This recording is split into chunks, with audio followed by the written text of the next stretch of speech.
New details from our exclusive interview with Michael Jackson's father, Joe, about his son's upcoming run of 50 sold-out performances in London, about concerns for his health. We'll also talk exclusively to one of Michael's oldest friends and ask, was the King of Pop really ready for such a demanding tour schedule? Here's ABC's Chris Connolly.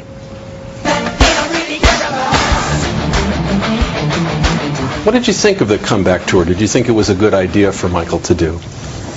The comeback tour was a good idea, but the wrong idea about it, there was more tours added on to it. Michael only agreed that what he told me, Michael told me this himself, that he only agreed to 10 shows. But then when added all these other shows, I was worried about his health because all the shows that I'm seeing, no artist can do those many shows, you know, back to back like that. And so I knew Michael couldn't do all those shows without some rest in between them. But the tour's producers have said Michael was performing at a high level and would have had lots of rest during the London run. Randy, was 50 shows too many for Michael to be expected to do? He was going to average 2¼ shows a week. So no, the truth is, Chris, if that was too many, then one would have been too many. He built up his stamina. There would have been no problems, I don't think, with him doing this tour. Nobody was pushing him into it. Nobody was overworking him. You know, all those reports are false. And joining us now is Leonard Rowe. For 30 years, he was a friend of Michael Jackson. At the end of his life, he was also serving for a time as his financial advisor on the tour dates. Good morning to you. Good morning, Kate. So start by telling us, we just saw the head of AEG and also Michael's former manager saying he was perfectly ready for 50 shows. He was fit for that. What do you say? That's totally untrue. Michael Jackson was not ready. He was not fit. If you can call weighing about 110 to 115 pounds, fit, 5'10". Wow. No. But besides that, Michael Jackson told me himself when he hired me that he never wanted to do 50 shows. He only agreed to do 10. Well, let's talk about that. AEG sent us a statement overnight, and Randy Phillips says in that statement, our original agreement with Michael Jackson called for 31 shows. Michael was willing to increase the number of performances to 50. So he says it was Michael's decision, and they have said they think it was about the money. That's not what Michael told me. Michael told me he agreed to do 10. His first order of the day to me was to go over and rearrange the shows so that it would be something that he could possibly do. I attempted to do that. I spoke to Randy Phillips that following Monday morning on the phone, and he told me to shove off. He didn't want to talk about it. He says he does not remember having any conversation with you. Well, naturally, he would say that. He looked pretty sharp at his last rehearsal, Michael Jackson, on that tape that we've all seen now. I disagree. You disagree? I disagree, and I can tell you why.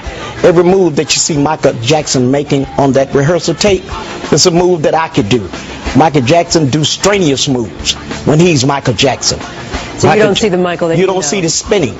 You don't see the heavy dancing, the tremendous moves that Michael Jackson is known to make. The moves that they show is naturally his best moves. And if you look at it very carefully, you'll see that there are moves that anybody could do. We've been talking this morning about the idea that the family, and I know you were involved in this, wanted to intervene and perhaps get him into rehab as late as a week before his death. Why didn't that happen? Why didn't that intervention ever take place? Well, I personally placed a call to his sister, Rebe. I spoke to his father, and I spoke to his brother, Randy, who I have a lot of admiration for. He had been trying before me to get Michael some help.